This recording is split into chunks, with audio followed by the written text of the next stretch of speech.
My sister punched me in the face, then dragged me out by my hair in front of 70 people at her award party. My mom just smiled. No one stepped in. One phone call later, everything they built was gone.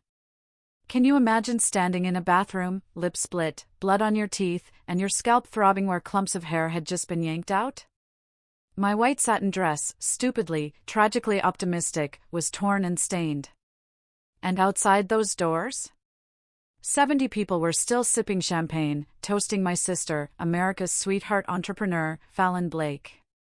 My own mother just smiled as Fallon dragged me out. And one woman had the audacity to whisper, "I think she deserved it." What the hell happened next? You're about to find out. Let me rewind a bit. I really didn't want to come to that party. I just returned from 6 months stationed in Hawaii, and all I craved was 1 week without military protocol, without emails, without having to pretend I was okay with people treating uniform service like a charity case. But then the invite arrived. A printed card, cream stock with gold trim, Fallon Blake, Women in Tech Pioneer of the Year. Join us for an exclusive celebration. My name was scribbled on the bottom in ballpoint ink, like a complete afterthought. Love, Mom. I almost tossed it in the trash. But a part of me, stupid, loyal, maybe even a little masochistic, thought, maybe this time, just maybe, they'd act like family, so I packed a bag, flew into Denver, and Ubered straight to the venue. No time to stop by home. Not that I particularly wanted to. The Riverstone Ballroom was as over-the-top as Fallon herself. Gold chairs, floral centerpieces that looked like wedding arches, servers in tuxedos passing around hors d'oeuvres no one could pronounce. I slipped in quietly, trying to stick to the wall. I wasn't expecting a red carpet, but I thought someone might at least notice me, or say hello. My mom was too busy doing her politician smile tour around the room. My dad wasn't there, no surprise. He never is. And Fallon? She was holding court in the center like she'd personally invented the internet. I spotted her before she saw me, sleek black dress, perfect makeup, doing that laugh she does when she knows people are watching. I waited until the clapping died down, then made my way toward the gift table. I placed mine gently, a gift I'd actually spent time on, a framed, restored photo of the two of us as kids, before everything went sideways. "Wow," Fallon said from behind me, her voice cutting through the chatter. "Didn't expect you to show." I turned, meeting her gaze. "Didn't expect to be invited." Her smile remained fixed, but her eyes, they hardened. "Well, Mom insisted," she said, shrugging lightly. "Said it'd be good PR, you know, the family values thing." Then she picked up the photo frame, looked at it like it was a grocery receipt, then set it down without a word. "Try not to make a scene, Savannah. We both know you have a history." I actually laughed. Just once. A short, sharp sound. "A history of what, Fallon? Breathing too loud at dinner? Not clapping hard enough when you won Most Likely to Succeed in 8th grade?" Her smile cracked. Just a hair, but enough. She stepped closer, her voice a low hiss.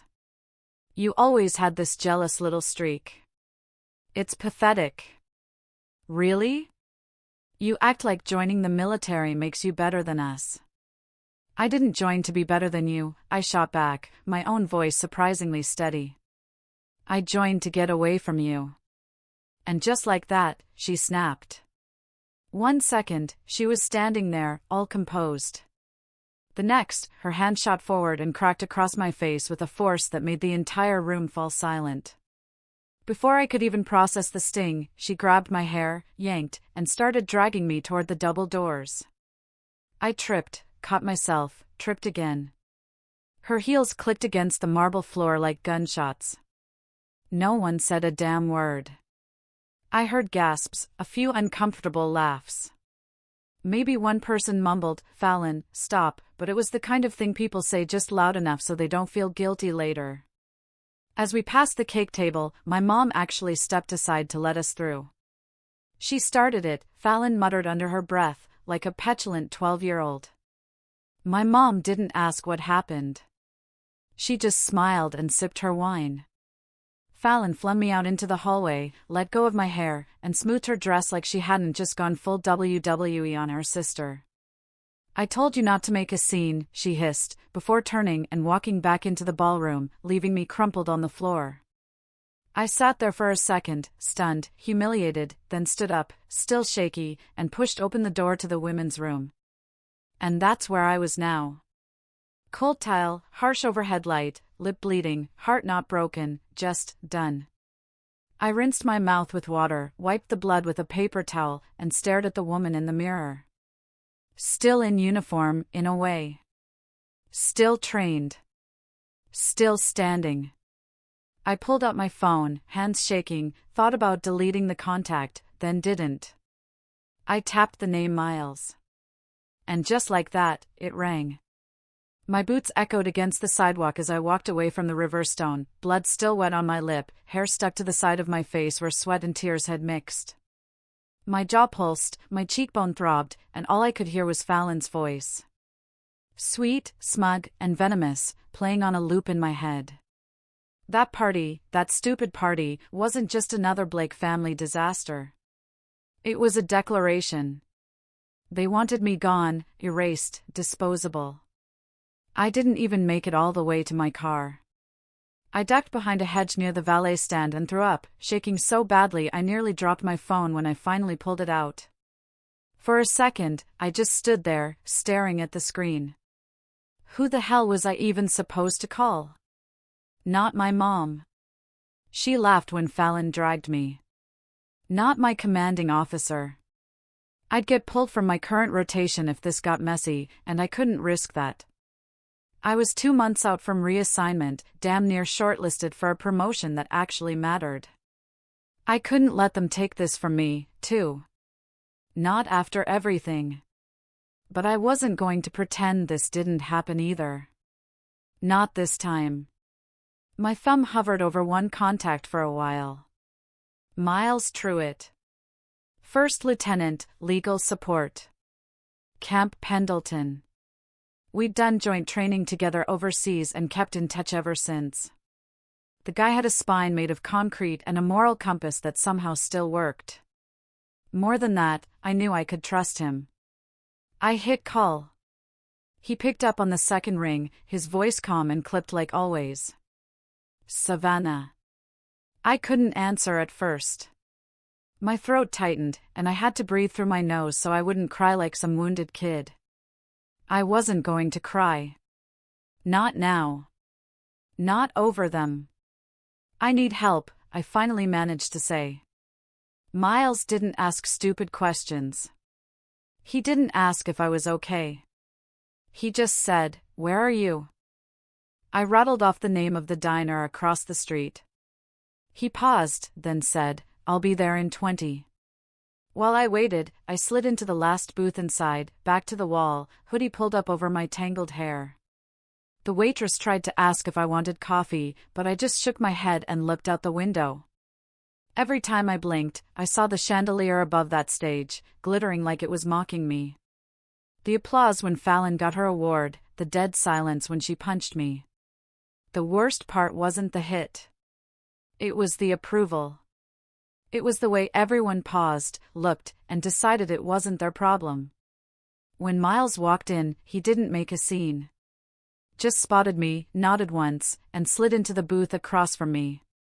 He clocked the swelling on my jaw immediately. The bruising under one eye. The way I kept touching my ribs like they hurt, too. And all he said was, "What do you need?" That broke something in me. I told him everything. How Fallon had been slowly erasing me from the family for years. How I'd found out last month she'd used my deployment status to apply for a special VA loan in my name. How tonight, she went from fake hugs to full-on assault. And her mother cheered her on like she was watching the Super Bowl. Miles didn't interrupt. He just listened, jaw locked, knuckles white against the edge of the table. When I finally went quiet, he said, "You have proof?" I nodded slowly.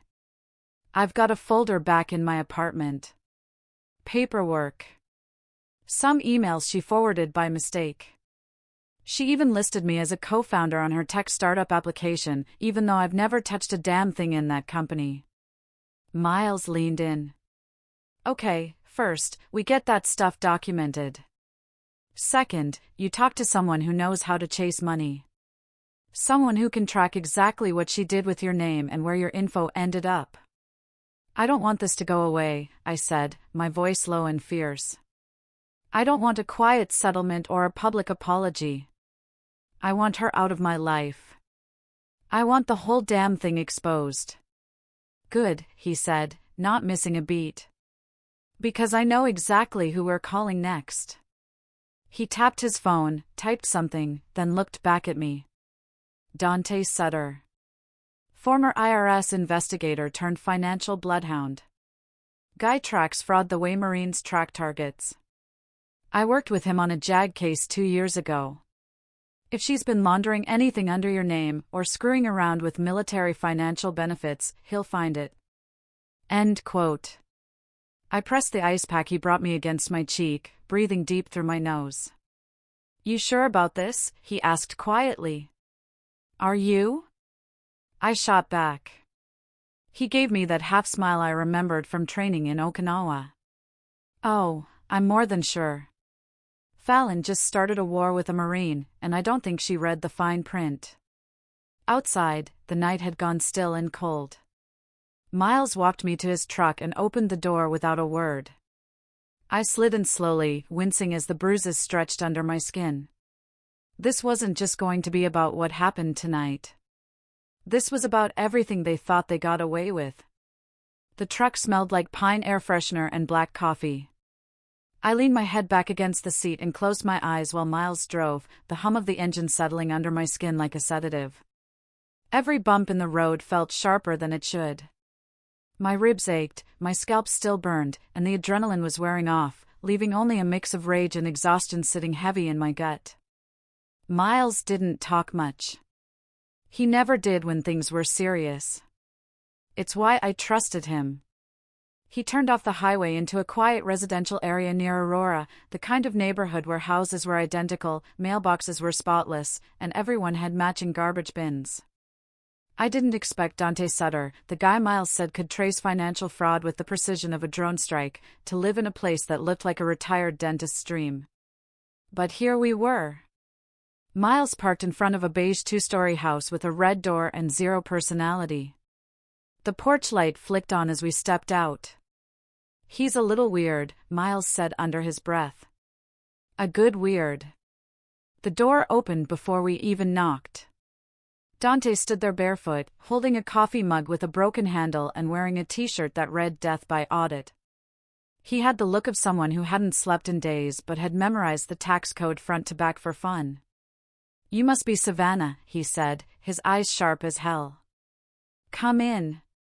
I've already pulled your records. I paused mid-step. You what? He shrugged. Miles texted me your full name and date of birth 15 minutes ago. I ran a basic scan. You've got 3 military credit accounts open in your name. 2 I'd expect. The third? That one's fishy as hell. I sat down at the kitchen table while he opened a laptop covered in duct tape and stickers that said things like, I know your secrets, and the IRS is my love language. He started clicking through spreadsheets and bank records like a surgeon prepping for surgery. Tell me what you know, Dante said. I laid it out as clean as I could. How Fallon had asked for some paperwork during my last deployment, claiming Mom needed it for life insurance updates. How I sent a few scanned documents, including a DD-214 and a copy of my ID, assuming it was nothing. And now you've got a ghost credit line, Dante finished for me. Opened through a military-friendly fintech company in Utah tied to a business startup fund. Guess whose name is on the other end of the transfer? Fallon, I said flatly. He spun the laptop to show me a document with my name and social security number tied to a $180,000 loan application filed 10 months ago. The recipient account? An LLC owned by Fallon Blake, doing business as Radiant Arc, her ridiculous tech company. She forged your signature, he added. Sloppy job, honestly. The digital ID is mismatched, and the timestamps don't align. Amateur hour. I stared at the screen, not surprised, not even angry anymore. Just cold. She's not that dumb, I said. She must have had help. Oh, she did, Dante nodded. This kind of fraud doesn't go through without an internal enabler. Someone at the funding institution looked the other way. Might have been bribed. Might have been blackmailed. Either way, they left footprints. Miles leaned against the fridge, arms crossed. So, what's next? I keep digging, Dante said. But you, Savannah, you need to secure your military records and file a flag with the VA and DoD. Once this is reported, she won't be able to use your credentials for anything else. I nodded slowly. Can she go to jail for this? Dante shrugged. Depends. Wire fraud? Yes. Identity theft tied to federal military status? Definitely. The bigger question is, do you want this to be criminal or civil? I didn't answer right away. I stared at the laptop screen, at my name hijacked and used to fund Fallon's fairy tale career. My whole life she'd found ways to rewrite the narrative, but this time she used the government to do it. She thinks no one's going to believe me, I said. She thinks if she spins it right, I'll look unstable, dramatic, angry. All the things the world expects a younger sister to be. She's banking on silence. And your military discipline keeping you quiet? Dante added. She's betting wrong, I replied. Miles handed me a glass of water. This isn't just family drama anymore. This is federal. If you're serious about going forward, we document everything. You write your statement tonight. And Dante starts tracking every dime she touched in your name. I nodded again. The pain in my jaw was a dull throb now, manageable. Dante clicked something on his keyboard. Welcome to the part where the quiet sister fights back. I didn't smile. Not yet. But I was already thinking about how I'd wear my uniform the next time I saw Fallon's face. I spent the rest of the night at Miles's place, sitting on the floor in sweatpants and a hoodie, surrounded by open folders and sticky notes like I was back in basic training, prepping for a tactical op. Except this time, the target wasn't overseas. She was my sister. And the mission wasn't combat. It was exposure. Miles had cleared his dining table and turned it into a makeshift evidence board.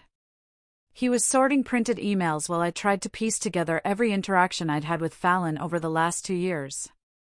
Dates, phone calls, times she asked for simple favors, anything that felt off in hindsight. We weren't close, which made the list mercifully short, but even a short list in this case came with heavy weight. I held up a printed email from Fallon. Subject, hey, quick thing. It was dated 11 months ago. I was stationed in Okinawa at the time. She had asked if I could resend my leave and earnings statement because she needed to compare something for taxes. I remembered glancing at it for 2 seconds before forwarding it over mid-mission without thinking. That tiny click had just opened a $180,000 door under my name. You weren't just tricked, Miles said, glancing at the header. You were operationally targeted. She timed this while you were out of country. Oh, she waited until I couldn't ask questions, I muttered. She counted on me being too distracted, too obedient, to look twice. Dante FaceTimed in around 1:30 a.m. from his basement, surrounded by 2 monitors and 3 empty Red Bull cans. You guys still awake, he said like he didn't already know. He shared his screen. A spreadsheet popped up, color-coded like it was a science fair project. Only instead of datasets and conclusions, it was my name tied to money I never touched. So, he began, stretching his neck, here's the real kicker. She didn't just borrow your identity to get the loan. She used it as a security blanket for her investors. She told 2 angel funders she had military backing and showed them your credentials to build credibility. She straight up used your record as marketing. I blinked. She sold me as part of her brand. Worse, he said. She commodified your service. There's a pitch deck in a Google Drive I found through her assistant's email. It's got a slide that says, and I quote, "Built by women, backed by Marines." Miles looked like he was about to choke. That's not just disgusting. That's stolen valor. I set the folder down and stood up. I needed air. She hadn't just punched me in the face. She'd wrapped herself in my uniform while doing it. Outside, the air was cold and dry. I stood barefoot in the backyard, staring at Miles's old grill like it might give me answers. I could hear them still talking inside, low voices, legal terms, financial lingo. It all felt like static. There was no playbook for this. No field guide. Just instincts. I remembered Fallon's face at the party. Polished, practiced, manufactured. And for the first time, I saw what everyone else saw. Not a sister. A brand. She didn't see me as family. She saw me as a tool, a costume, a useful piece of government-issued legitimacy. And she thought I wouldn't figure it out. Back inside, I grabbed a notepad and started writing.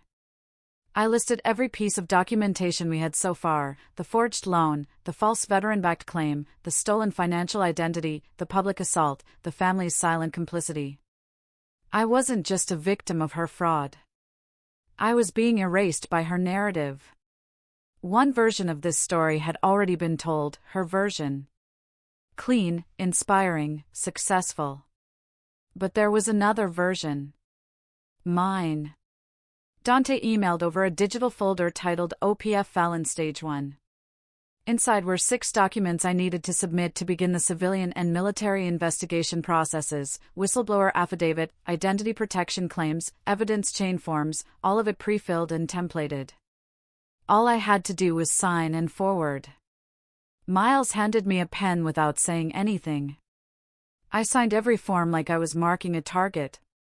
"This doesn't guarantee anything," he warned. "It'll take time. It'll be messy. And once this hits the system, Fallon's not going to play nice anymore." "She already didn't," I said.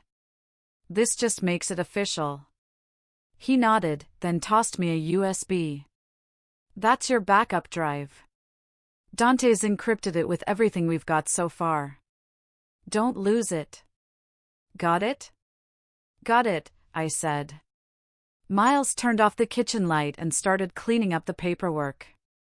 I sat in the dark for a while, listening to the buzz of the refrigerator and the soft click of the ceiling fan. I wasn't tired, but my body was crashing. I knew what came next wasn't going to be easy. But it didn't have to be easy. It just had to be right.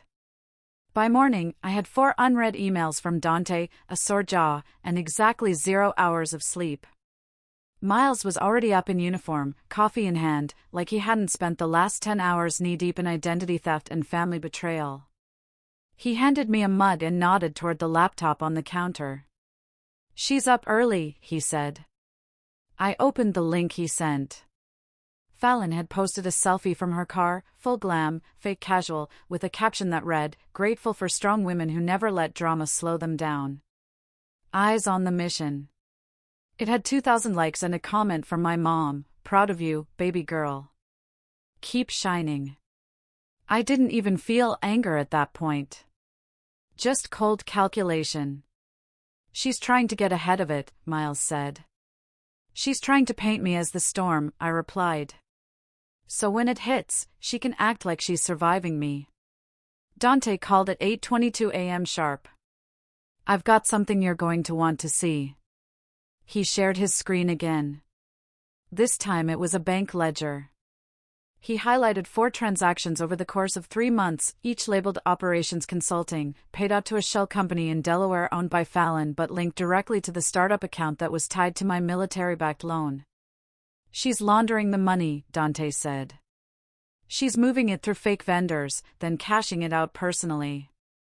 It's classic small-scale fraud. Looks like nothing, but legally it's devastating. He clicked another tab. A document appeared, a list of grant applications Fallon had submitted for veteran-owned business incentives. All of them cited her co-founder with military credentials. Me. I sat back in my chair. So, she's not just using my name to get loans. She's getting grants, awards, press coverage, and keynote invitations. She's booked for the Women in Federal Innovation Conference next month, Dante added. She's on the flyer with a headline, From Deployment to Disruption, How Fallon Blake Built an Empire with Military Discipline. She never deployed, I said through clenched teeth. She never even visited a base. Miles added, it was more than exploitation now.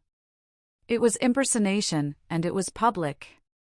She wasn't just hijacking my record. She was performing it for applause. I pulled out the file of old photos I had from my deployments. Me in uniform. Me with my unit. Training, fieldwork, holidays, and sandstorms. Things I never thought I'd need to prove. Now they were about to become Exhibit A. Any word from the VA side? I asked Dante. They flagged the profile last night after you submitted your protection request. You're clean now. No one can pull your military records without clearance. Good, I said. Because she's about to try.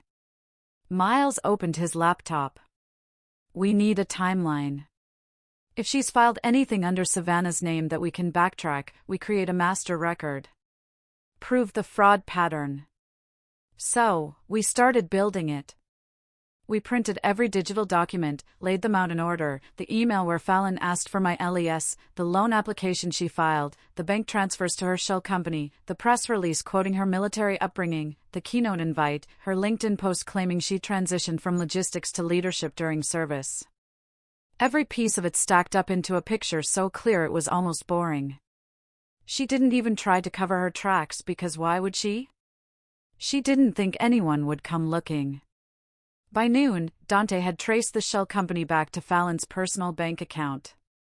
She filed the EIN number using your mom's address, he said. So, even if this blows up, she can claim it was a family mix-up and throw your mom under the bus. Classic Fallon, I muttered. Build the fire and hand someone else the match. Miles closed his laptop. So, what's our angle? Go public? Go legal? Both? Both, I said, but not yet. They looked at me. I stood up, walked to the counter, and picked up my phone. I opened my camera roll, scrolled through pictures from my last tour, faces of people I trusted, who'd earned their titles, who'd bled for their patches. I stopped at one, me in dusty camis, squinting under the sun, no makeup, holding a care package with Fallon's handwriting on it. She used to send me snacks and notes like she actually gave a damn. Now I realized she wasn't supporting me. She was gathering materials for her brand. I looked at Miles. If we're doing this, we're not just making her answer to me. We're making her answer to every vet she lied to. Miles nodded. Dante raised his coffee mug to justice. Then I didn't toss. I didn't smile. But I started packing the evidence folder into a military-grade case I'd brought home from Afghanistan. Because the thing about serving in uniform is, once you know how to go to war, you don't need permission to do it again. I didn't even finish zipping up the case when my phone buzzed with a new voicemail. Blocked number. No transcript. I hit play, already bracing. Savannah. It's Mom. I don't know what this nonsense is that you're stirring up. But if you think dragging Fallon into some drama is going to fix your image issues, think again. She's doing real work, and she doesn't need this kind of stress. Whatever you're upset about, just handle it quietly, like adults do. Don't embarrass the family. No, hello. No, are you okay? Not even a mention of Fallon dragging me out of a party by my hair. I deleted the message without responding. She's not stupid, I told Miles, who was across the kitchen reviewing the folder. She's covering herself in polite threats now. She's also panicking, he said. This is the part where they realize they don't control the story anymore. Miles had a dry way of putting things, which I appreciated. It kept me from spiraling. We spent the rest of the morning consolidating what Dante had sent: phone records, social media captures, transaction receipts, and most importantly, Fallon's forged digital signature. Dante had a contact-run biometric comparison on the electronic application and confirmed that the e-signature data didn't match anything tied to my military ID. It was a copy-paste job. They'd even compared the rhythm of the stylus strokes. Cheap, lazy, desperate. She didn't just borrow your identity, Dante said. She practically photocopied it and hoped no one would look too closely. It felt surreal how casual it all sounded, like we were planning a home renovation, not taking apart someone's criminal operation built on blood relation and tech conferences. Miles looked up from the documents. We should talk to someone on her team. Someone inside. She won't let anyone talk freely, I said. She controls people with money and optics. Everyone working for her is either under NDA or neck deep in her image. Then we find someone who left, he replied. Disgruntled, ghosted, fired. The one person who doesn't owe her anything anymore. Turns out that wasn't hard. A quick search pulled up a podcast episode from 6 months ago featuring Fallon's former head of operations, a woman named Clara Dwyer. She lasted 8 months at Radiant Arc before resigning abruptly. No press release, no handoff, nothing.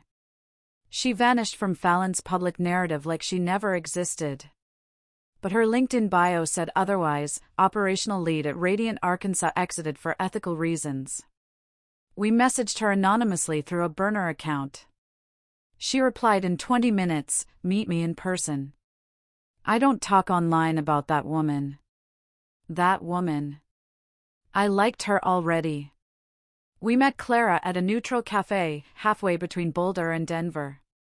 She wore a denim jacket, no makeup, and looked 10 years older than her actual age. The second she saw me, she blinked. You're the sister. Unfortunately, I said, sliding into the booth. We need to talk. She listened, arms crossed, while I laid out what we'd found.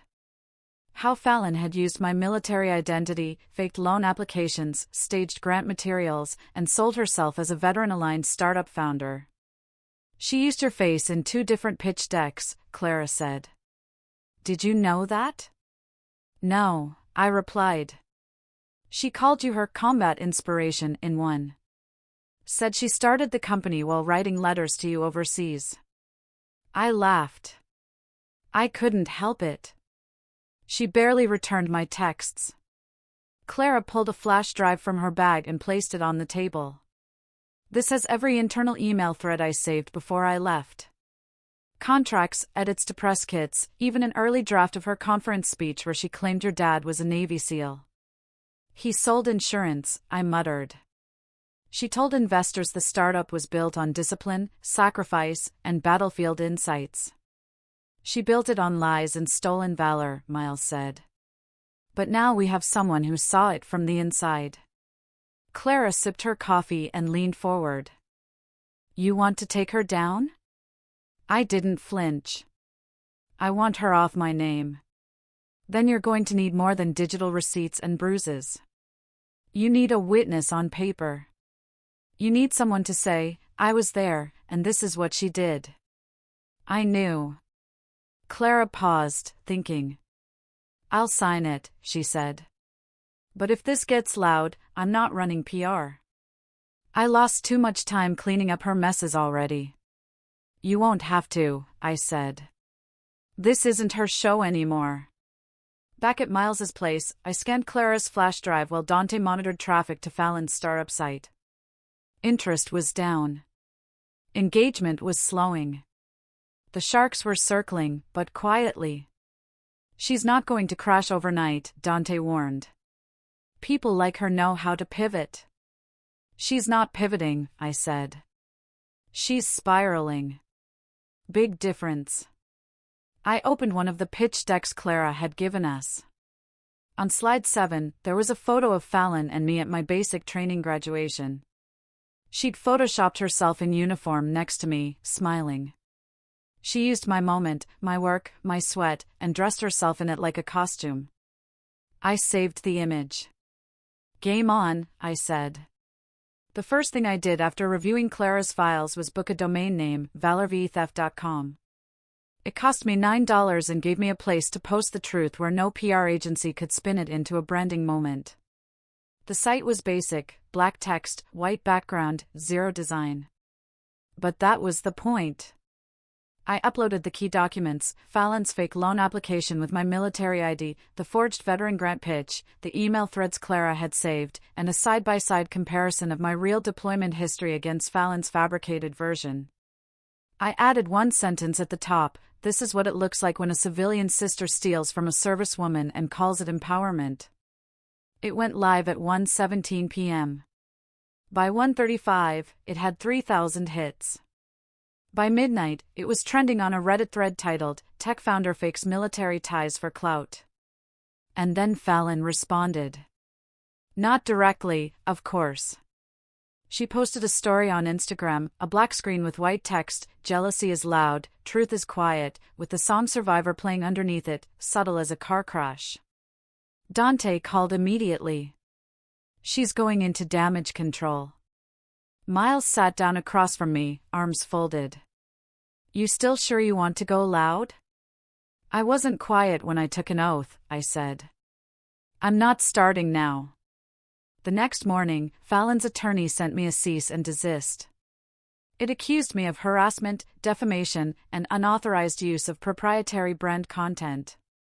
Miles read it twice, rolled his eyes, and emailed a 3-line response: "Happy to comply once your client retracts all false military claims and returns every dollar fraudulently acquired. Until then, buckle up." I wanted to frame it. We expected silence after that.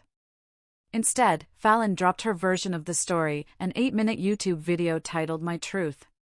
It opened with soft piano music, Fallon in a gray turtleneck, hair loose, makeup barely there but very much there. She looked straight into the camera with watery eyes and said, "I've always believed in women supporting women. That includes my sister, Savannah, who has struggled with adjusting to life after service. It breaks my heart that she's chosen to lash out during a difficult time. I love her deeply, and I hope she gets the help she needs." I almost threw my laptop across the room. "She's framing you as unstable," Miles muttered. "Classic strategy. Shift the focus from what she did to how you're reacting. Even the damn piano music," I said, pacing. "She's turning a felony into a Lifetime movie." Dante jumped in. "We respond with data, not drama. Let her perform. We post receipts." So we posted them. One by one. Scanned originals, time-stamped PDFs, the loan data, the grant approvals, the doctored photos, and just for kicks, a video clip from my promotion ceremony with Fallon sitting in the audience, checking her phone and looking bored out of her mind. That one got 100,000 views in an hour. Then something we hadn't planned for happened. Other women, real veterans, started messaging me. Some had worked in tech, some hadn't, but a few had crossed paths with Fallon. One woman, Kara, said Fallon pitched her an all-female veteran coding boot camp and ghosted her after stealing her curriculum outline. Another said she gave Fallon access to her vet-run nonprofit's email list for collaboration and later found out Fallon had cold-emailed her donors for her own startup. "She's been doing this for years," Kara wrote. "Everyone thought she was just ambitious. Turns out she's a thief." I asked if they'd go on record. They all said yes. So I created a submission section on the site, titled it, "If She Used You, Speak Up." Within 24 hours, I had 15 testimonies. 2 were anonymous. One came from a former Army intelligence officer. They all painted the same picture. Fallon wasn't just stealing valor. She was building a brand on the backs of women who actually served. Miles read the latest one and whistled. She's not just toast. She's a bonfire now. I leaned back in my chair, exhausted, but sharper than I'd felt in months. This isn't about me anymore, I said. It started with her using my face. But the second she did it to others, she turned it into something else. Dante agreed. She didn't just poke the bear. She walked into a whole den with a selfie stick. The final touch came from Kara.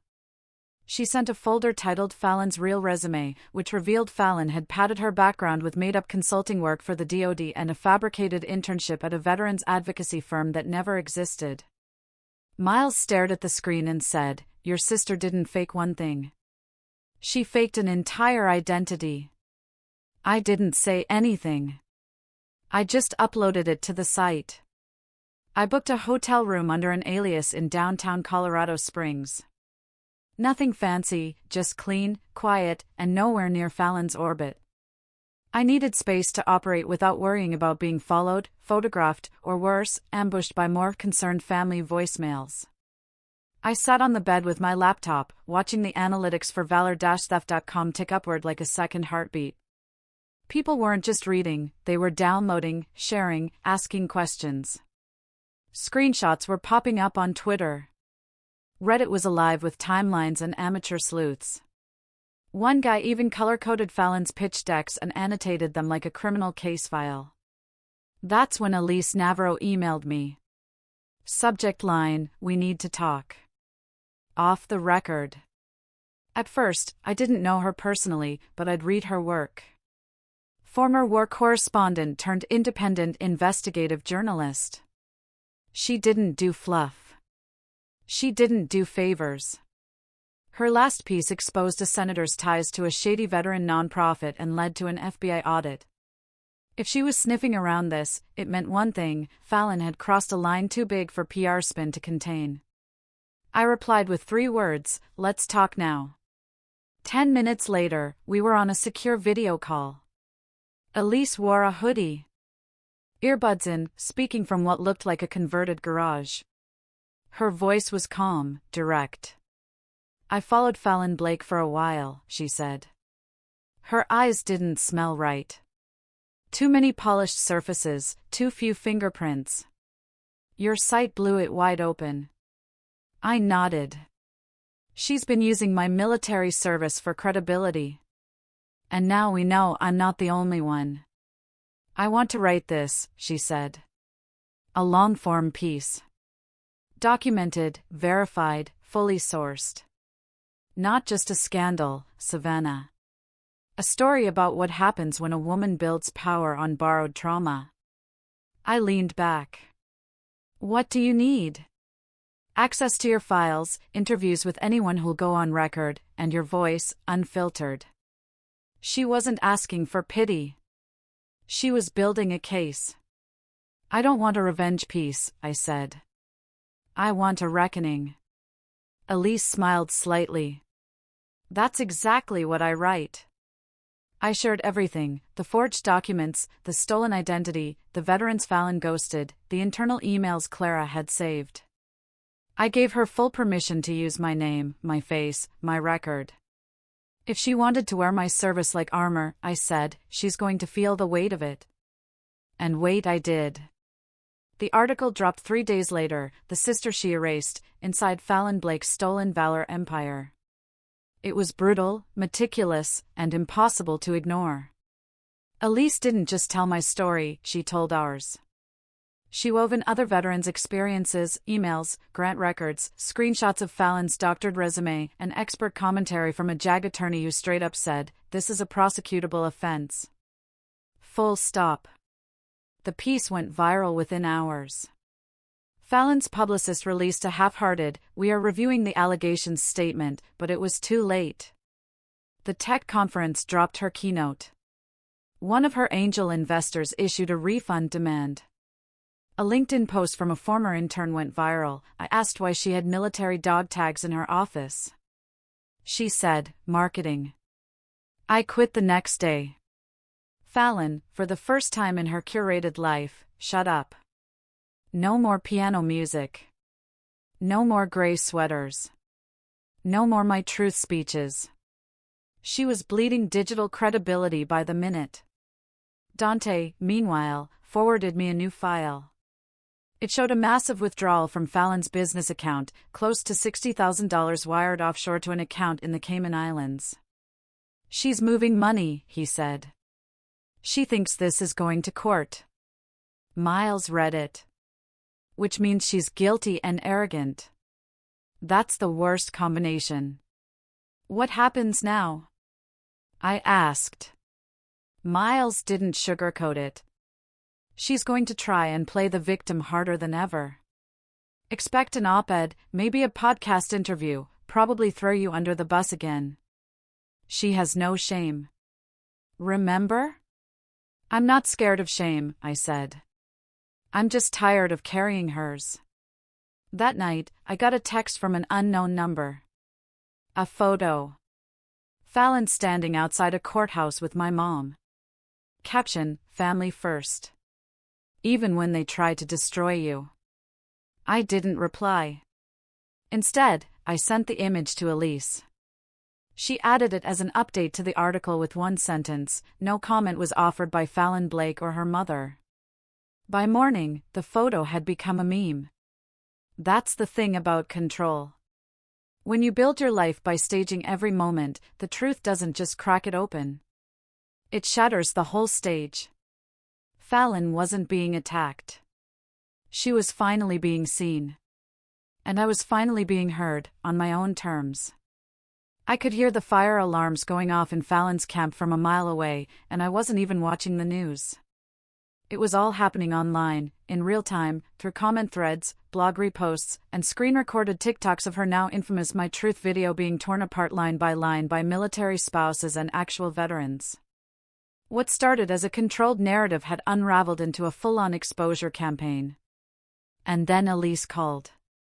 I just got a message from one of Fallon's early investors, she said, her voice sharper than usual. He wants to talk. Privately. Off the record for now. The investor's name was Gerald Miles, a low-profile but wealthy tech backer known for dropping money on startups that looked socially progressive and female-forward. Fallon had been a trophy founder for him. Clean image, good teeth, storybook background. And now an unraveling mess. He wouldn't meet in public, so I flew out to a neutral space in Santa Fe with Elise. We sat in a corner booth of a half-empty tapas bar while Gerald, in a tan turtleneck, teeth too white, sipped mineral water and scanned the room like he was expecting spies. I don't want my name in your article, he said immediately. I just want you to understand that we were sold a story. No one forced you to believe it, Elise replied flatly. He winced. Look, she brought paperwork, photos, a whole slideshow about her sister, how you inspired the company's culture, how your discipline as a Marine shaped her approach to leadership. I stared at him. Did you ever talk to me? Of course not, he said, as if that was irrelevant. We don't vet families. We fund founders. And when did you start suspecting something was off? Elise asked. Gerald hesitated. After the second round of investment, she got sloppy. She claimed to have spoken at a DoD Innovation Summit. One of our partners used to work in defense. He couldn't find a single record of it. So why stay quiet? I asked. He looked genuinely uncomfortable. We thought she'd clean it up. You have to understand, she was still a good investment. Until now, I didn't blink. You helped her build this. I didn't know, he said. You didn't ask to know, I countered. He didn't deny it. Before he left, he slid a small folder across the table. These are internal investor updates. She sent financials, board letters, claims about government partnerships. A lot of it probably falls under wire fraud if you can prove she knowingly lied. We can, I said. Back in the hotel, Elise and I spread out the documents on the floor. The more we read, the worse it got. Fallon had inflated user metrics, cited fake veteran advisors, and even claimed to have pending contracts with the Department of Homeland Security. All lies. All traceable. Elise pulled out her recorder again. She really thought you were going to stay quiet forever, huh? She forgot I was trained to handle conflict, I said. She mistook restraint for weakness. The next move came from Fallon's legal team. Predictable, arrogant, doomed. They filed a restraining order against me, citing emotional distress and online harassment. Problem was, they did it in the same Colorado district where Dante had already filed my identity fraud case. That meant court records became public, and suddenly every media outlet had access to the full story. Elise didn't even have to push it anymore. Major news channels picked it up. Marine exposes sister's fraudulent tech empire. It was the kind of headline you couldn't make up. Fallon's face was on the news, but not the way she wanted. I watched a clip of her ducking cameras outside her office, wearing sunglasses and a hoodie, gripping her mom's arm like a child. My mom, who once laughed while Fallon humiliated me in front of a crowd, now looked like she'd aged 10 years in a week. Dante called later that night. She's cooked, he said. IRS is sniffing. One of her shell companies flagged in an audit this week. If she doesn't settle, they'll press charges. It's not just your name anymore. It's a dozen others. She built a business on military status, and now that status is a liability. What about the restraining order? I asked. Dismissed, he said. Didn't even make it past the first judge. Fallon's lawyer bailed mid-hearing. Miles emailed me a screen grab of the court's ruling. The header read, "Case closed. Fraudulent claims dismissed." And yet, none of that hit me like the next email did. It was from a girl named Brianna, a sophomore in ROTC at a community college in Arkansas. She wrote, "I saw your story. My sisters always made fun of me for wanting to serve. Said it's a waste of time. But after watching how you fought back, I finally applied for officer candidate school. Thank you for showing me how to own my path, even when your family doesn't understand it." I read it twice. Then again. Fallon spent years building a version of my life she could wear like a brand. She took my discipline, my image, my name, and bent them into something fake. But the real thing, the real story, it spoke louder than anything she ever fabricated.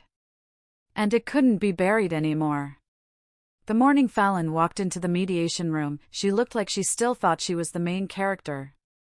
Tailored blazer, soft curls, lips pursed like she'd just walked off a magazine shoot. If the pressure had cracked her, she'd patched the leaks in designer concealer. Her attorney, a new one this time, sat beside her, flipping through a binder like this was just another Tuesday. Miles was on my left, calm and lethal. Across the table sat the court mediator, trying very hard to pretend she wasn't sitting in a live grenade of family dysfunction. They opened with pleasantries. I didn't bother responding. Fallon finally looked at me. "Savannah," she said, like we were sipping wine, "I hope we can resolve this with civility." Miles leaned forward. "Then let's start with accountability. Here." Miles tapped his tablet. The mediator asked us both to state our positions. Fallon launched into a speech about how the situation had spiraled, been misunderstood, and how internal miscommunications with junior staff may have led to overstated associations with military institutions. I didn't say a word. Miles slid a document across the table. "This is the grant form where your client falsely listed Savannah Blake as a company co-founder with military credentials. We also have voice memos of her describing Savannah's deployments to potential investors as if they were her own." Fallon waved a hand like she was swatting a mosquito. "That was a narrative device." "It was identity theft," I said flatly. She looked at me like I'd just betrayed some unspoken sister code. The mediator tried to regain control. Let's keep the conversation productive, Miss Blake, she said, turning to Fallon. Are you willing to acknowledge any factual inaccuracies in your business filings? I'm willing to acknowledge that my team handled certain details aggressively, Fallon replied. That was her line. Aggressively, like she was marketing vitamins too hard. Miles passed her another document. This is a deposition from Clara Dwyer, your former COO. She directly stated that you requested she alter Savannah's military records for pitch decks. That's not aggressive. That's criminal. Fallon's eyes narrowed. Clara was let go for performance issues. She resigned, I said, after refusing to fake your image one more time. For a moment, Fallon just stared at me. You always made everything about yourself, she said quietly. Then she blinked. You're impersonating me, and you're obsessed with me, she snapped. That's what this is. You've always been second best, and now you're using your uniform to rewrite the script. You want people to think you're a hero. Newsflash, Savannah's service doesn't make you interesting. It makes you tired. The room went still. Miles pressed a small button under the table. It was a recorder, legally approved for use since the mediation was part of the legal proceedings. Fallon had just admitted, on the record, that she saw my military service as nothing more than a marketing inconvenience. The mediator looked like she wanted to sink into the floor. Fallon, realizing what she'd said, tried to backpedal. I didn't mean. You said exactly what you meant, I said. Miles folded his hands. This recording, combined with the grant documents and Clara's testimony, gives us more than enough to proceed with formal charges. But if your client wants to settle, this is her last chance. Fallon's lawyer looked ready to bolt. She hissed at him under her breath, then glared at me. You really think ruining me fixes you? No, I said. But it stops you from doing this to anyone else. That's what she never understood. This wasn't about ego. It was about truth. I'd watched her fabricate a version of me the world applauded. Strong but non-threatening, veteran but Instagram-friendly, obedient and useful. The minute I told my actual story, flawed, blunt, unapologetic, she panicked because it exposed her carefully curated fiction for what it was, a costume built from my scars. We left the mediation with a signed agreement to proceed to civil trial unless settlement terms were reached within 5 business days. Miles said it was the legal version of a slow countdown. Fallon's brand was imploding by the hour, and the clock was now public. Outside the courthouse, a small group of local reporters waited. One asked if I wanted to make a statement. I didn't say much, just one sentence. I don't speak for all servicewomen, but I won't let someone fake our story ever again. It aired that night. It wasn't flashy, but it hit hard. Real always does. Fallon didn't respond publicly, but her lawyer sent over a settlement draft 2 days later. It wasn't enough. It was insulting, just under $120,000, a non-disclosure agreement, and a vague admission of misuse of branding. They wanted to sweep it all under the rug and call it a misunderstanding. But I wasn't cleaning up after her anymore. Instead, I called Miles and said 2 words, we go. So, we filed. The civil suit dropped online the next day. And thanks to Elisa's ongoing coverage, it spread fast. I didn't even need to do a press tour. People were already quoting excerpts from the court filing like it was a Netflix doc script. Fallon's attorney tried one last push, claiming I was maliciously exaggerating the scope of the damage. But screenshots don't lie. Neither do bank statements. And then it happened. Late that night, one of Fallon's old investors released a statement publicly distancing his firm from any individual who falsified military associations to obtain financial gain. His name wasn't even in our suit. He just didn't want to be caught in the fallout. From there, the dominoes fell fast. The Women in Federal Innovation Conference officially removed Fallon's name from their website. Her own company, Radiant Arc, locked their LinkedIn page. The co-founder she'd brought on for optics? He scrubbed her name from his resume. She wasn't just being cancelled. She was being erased, piece by piece, like someone cleaning graffiti off a memorial wall. The same day, Fallon's glossy headshot disappeared from the advisory board of a military support nonprofit she'd donated to for years. Their new homepage banner read, "We honor authentic service. Always." And yet, even after all that, the part that hit me hardest came in the form of an email from my mom. Subject line, "Can we please move on?" No greeting, no name, just this, "Savannah. I know things have gotten out of hand, but I'm asking you, please don't destroy your sister. We're family." Mistakes were made, yes, but she was just trying to build something. She didn't mean to hurt you. And airing everything like this? It's embarrassing. Please think about the bigger picture. Mom. I stared at the screen like it might catch fire.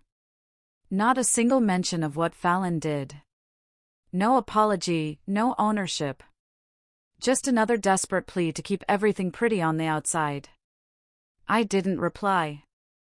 Instead, I opened a new browser tab and typed in Elisa's article again.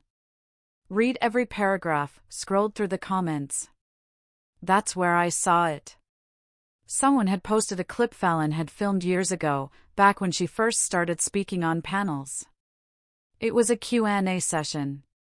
A woman in the audience had asked, "Where did your leadership style come from?" Fallon smiled wide and said, "My sister." She served in the military, and watching her transform into this strong, decisive woman made me believe I could lead, too. She's a warrior. I just borrowed her backbone. I played it again. I just borrowed her backbone. That wasn't admiration. That was theft, wrapped in a compliment. I remembered being 22, fresh out of boot camp, FaceTiming Fallon while sitting on a cot with sand in my boots and sunburn on my neck. I told her how tired I was, how hard it was to be taken seriously. She told me, "Just keep your mouth shut and do what they expect. That's what people respect." And now here she was, spouting words like inspiration and empowerment as if she hadn't once laughed when I cried during my first deployment. She borrowed my backbone. She hollowed out my story and wore it as a costume until it no longer fit. And now that I was telling it myself, the world was realizing just how artificial her version had always been. I forwarded my mom's email to Miles and typed one line beneath it, "No response, but I'm keeping this for trial." He replied with a thumbs up and a sentence, "Smart. Juries love a good guilt trip from a complicit parent." That weekend, Dante sent me a spreadsheet. It showed the public revenue loss of Fallon's company over the last 30 days, 92% of contracts cancelled. Website traffic down 85%. Social engagement flatlined. "This is what empire collapse looks like," he wrote. No explosions, just a quiet, permanent disappearance. I closed my laptop. Then I reached for my phone and called Kara, the ROTC girl who'd messaged me weeks earlier. We talked for almost an hour. She asked me what it was like standing up to family. I told her the truth. "It's lonely," I said. "But being used is lonelier." I stood outside the courthouse with Miles and Dante, watching Fallon's legal team scramble in slow motion. They carried 3 briefcases and the kind of fake confidence you only see in people who know they're about to lose, but still have to put on a show. Fallon wasn't with them. She wasn't required to appear today. But I was, and I wanted to be there. The civil trial wasn't publicized the way her crash had been online. But the courtroom was packed anyway, veterans, students, 2 tech journalists I recognized, and even Clara, sitting quietly in the back row with a pen and a notebook. Elise sat beside her. She wasn't covering this for a new article. She was here as a witness to the impact.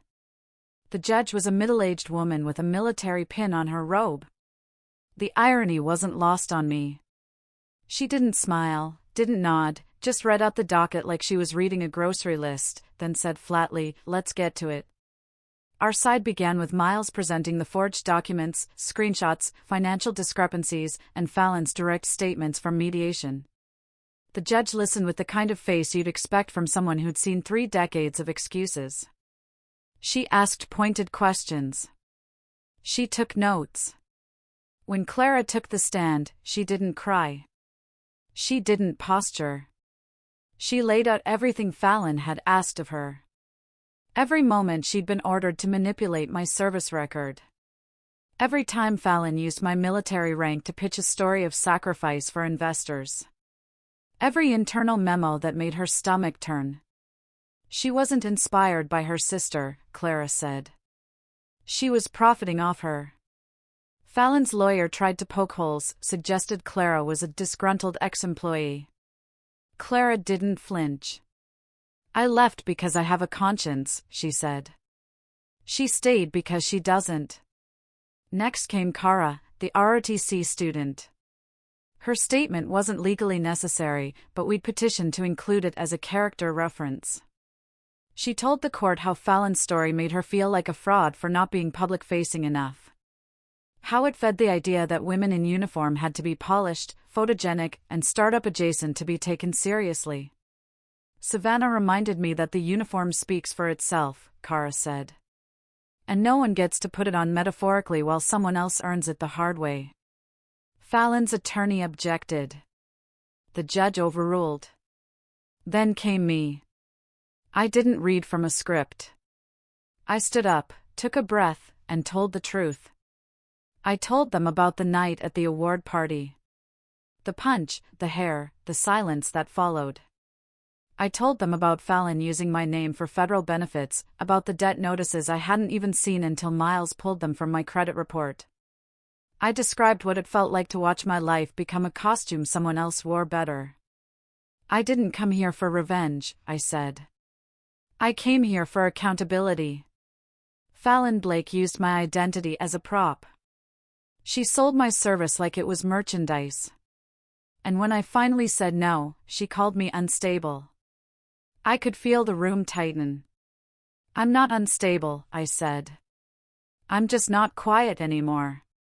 The judge called for a short recess. When we returned, Fallon's side didn't present much. They couldn't.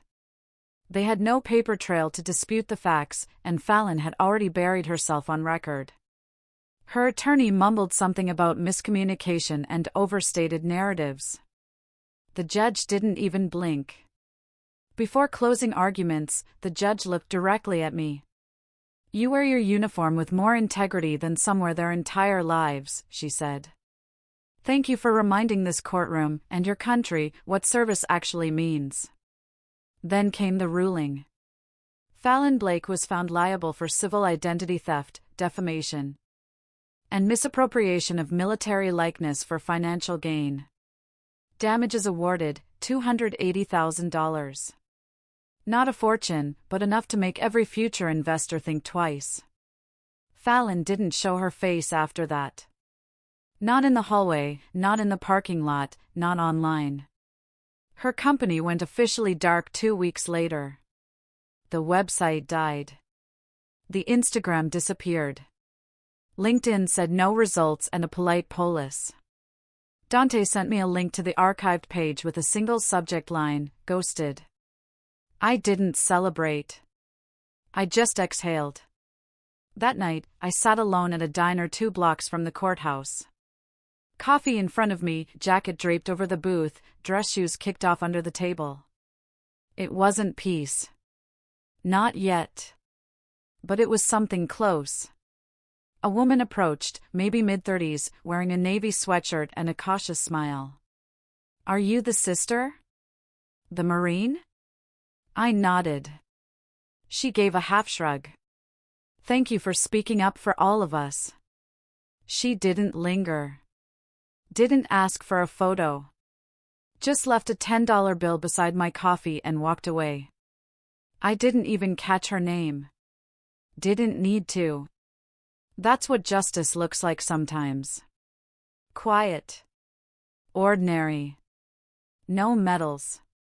No speeches. Just someone walking away lighter because you finally told the truth. The first thing I did when I got back to base was change out of civilian clothes and walk the perimeter of the armory at dawn.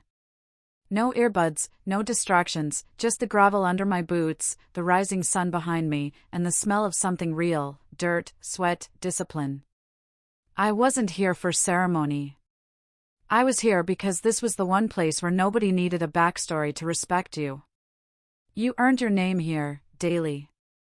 Command had cleared me for full reinstatement. Turns out, fighting a civil lawsuit against a sister impersonating you doesn't disqualify you from serving, especially when you win. My CEO called me into his office, shut the door, and said, "Blake, most people leave their family drama at home. You managed to put yours in a courtroom and still keep your record spotless. Not easy, but you handled it like a Marine." I didn't smile. I just said, "Thank you, sir." He nodded and said, "The recruiting office could use someone like you." I raised an eyebrow. "You want me to push pamphlets?" "Not exactly. I want you to talk." Young women walk into that office every day not knowing whether they belong. I want you to show them what it looks like when someone walks in with nothing and walks out with purpose. It didn't feel like a demotion. It felt like a mission. 2 weeks later, I stood in front of a class of ROTC juniors at a community college near Fort Carson. No PowerPoint, no flag waving. Just me in uniform, arms crossed, telling them what Fallon never understood. You don't need to be the face of something to be the heart of it. I had someone take my service and repackage it into TED Talks and pitch decks, I told them. I told them she made money off it. She got applause. But she never got what really mattered. "What's that?" one of the girls asked. I looked straight at her. Respect. From people who actually know what it costs to earn it. They didn't clap. They didn't cry. But nobody looked away. That was enough. Later, Miles sent me a text. VA just flagged Fallon's name in a fraud watch list. She's officially radioactive. IRS is circling, too. Looks like she's going to be busy with lawyers for the next few years. I replied, she wanted my status. Now she can have my consequences. I didn't check for a response. I didn't need one. Clara emailed me a job offer, some kind of advisory position for a new nonprofit supporting female vets transitioning to civilian careers. She said, "We could use someone who knows what stolen valor actually looks like up close." I told her I'd think about it. Not because I wasn't interested, but because I finally had the luxury of choosing. Fallon never did show her face again. She ghosted the world as fast as she tried to conquer it. Her name stopped trending. Her supporters got quieter. Some pretended they never knew her. Even Mom faded into radio silence, probably hoping I'd forget the part where she called my truth embarrassing. I didn't. But I didn't chase her either. Instead, I sat down and wrote something else. My own speech. Not a TED Talk, not a press conference. Just a short story I sent into a small podcast that highlights real women in service. They read it aloud, with no music, no edits, just my words and my voice, saying, "I used to think my sister stole something from me, my image, my story, my value. But she didn't. She only delayed it. She built a career off the illusion of strength, while I was out earning the real thing. And the people who matter? They know the difference." It got shared more times than anything Fallon ever posted. Not because it was flashy, but because it was real.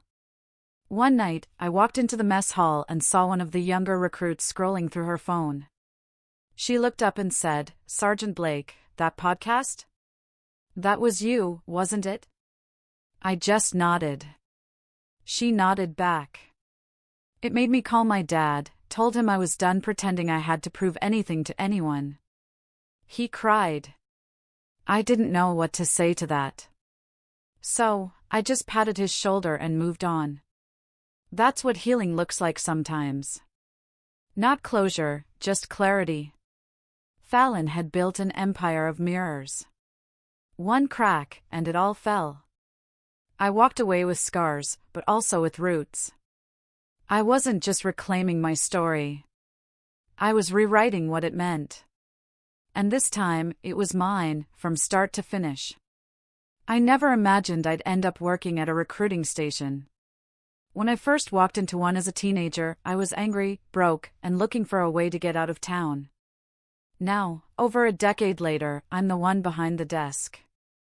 And kids walk in with the same look in their eyes that I used to have, part fear, part hope, and not a clue who they'll be once the uniform is on. But this time, I meet them with more than pamphlets. I meet them with honesty. Not the kind Fallon faked, clean, packaged, Instagrammable resilience. I tell them the truth. That service is messy, hard, and often thankless. That it'll break you down before it builds you up. And that if you're lucky, you come out of it with something that no amount of likes or TED Talks can give you, character that doesn't need an audience. One morning, I gave a talk at a local high school. Nothing fancy, just a gym full of restless juniors. I told them about what it meant to earn your place in a world that keeps asking you to prove it twice, especially if you're a woman. Especially if you're quiet. Especially if your family's idea of support looks a lot more like sabotage. I didn't mention Fallon by name. I didn't have to. Afterward, a girl came up to me, maybe 17, and said, "My sister always tells me I'm not built for stuff like this. But after hearing you, I kind of want to prove her wrong." I smiled and told her, "Good. But don't do it for her. Do it for you." Later that week, Elise forwarded me a message from a film producer asking if I'd be interested in optioning my story. I laughed and deleted it. I wasn't interested in turning my life into content. That was Fallon's game. Mine was quieter now, more solid. I didn't need an arc. I had a life. Miles still calls every now and then. Usually, it's just a vent about some overconfident cadet, or he'll send me screenshots of motivational Navy Twitter posts with sarcastic captions like, "Does this count as emotional fraud?" Dante checks in to send me a bottle of bourbon and a card that said, "For surviving the most sophisticated scam I've ever traced and not murdering anyone in the process." And Clara? She ended up launching her own nonprofit, just like she said she would. This time, it's real. No brand fluff, no stolen valor, no photoshoots. She brought me on as a board advisor. At our first meeting, she introduced me as the reason this place has a moral compass. I didn't say anything. I just nodded and thought, good. Let's keep it that way. One night, I sat on my porch and pulled out the old family photo album. Not the digital kind. Real paper, sticky pages, faded ink. I found a picture of me and Fallon when we were kids. We were in Halloween costumes, me in a pirate hat, her in a princess dress, already striking a perfect pose for an imaginary camera. Even back then, we were telling different stories. I didn't hate her. I didn't want her ruined. I just wanted my life back. And I got it. But more than that, I got to take something she never expected, her ending. She thought she'd write both our narratives, that I'd be the cautionary tale in her origin story, the poor, plain sister who got lost in combat while she rose in boardrooms. But that's the problem with people who steal stories. They forget that truth doesn't need to be loud to last. My truth outlived hers. It didn't trend. It didn't sell books. But it found its place in courtrooms, classrooms, inboxes, and conversations whispered between sisters who needed to hear that strength doesn't come from who claps the loudest. It comes from who shows up anyway. Fallon's name hasn't been spoken publicly in months. She lives somewhere in Arizona now, according to Dante, probably under a new LLC with another sanitized brand identity and a fresh round of fake tears. She'll find another crowd, another platform, another costume. People like her always do. But she'll never wear mine again. That door is closed and locked, and reinforced with everything I've earned since. The funny thing is, Fallon spent years trying to be me. Now, I don't think she even remembers who she really is. But I do. I remember who I am.